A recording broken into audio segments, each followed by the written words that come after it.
Baik, sebetulnya angka yang cukup besar, 79,9 hampir 80 ternyata adalah gabungan dari cukup puas Betul. dan sangat puas. Apa yang bisa kita gambarkan secara besar dulu Mas Bowono? Iya, terima kasih Mas Bram.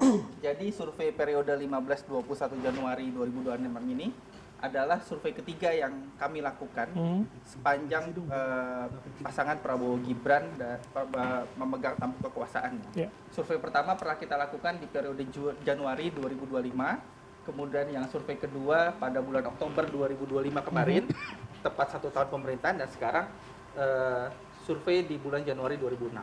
Oke. Kalau kita sandingkan dari ketiga survei ini, terutama di bagian approval rating atau tingkat kepuasan terhadap Presiden Prabowo Subianto, sebenarnya angkanya relatif stabil ya. Artinya tidak ada peningkatan yang tajam atau juga tidak ada penurunan yang tajam. Oke, tunggu dulu Mas.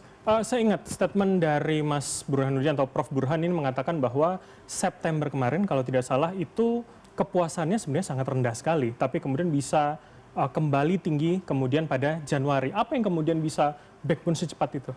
Ya, kalau kita lihat kan ketika itu ada gejolak di bulan Agustus ya. Gejolak di bulan Agustus ketika itu ada demo yang cukup besar secara masif terjadi di berbagai titik di Indonesia gitu ya.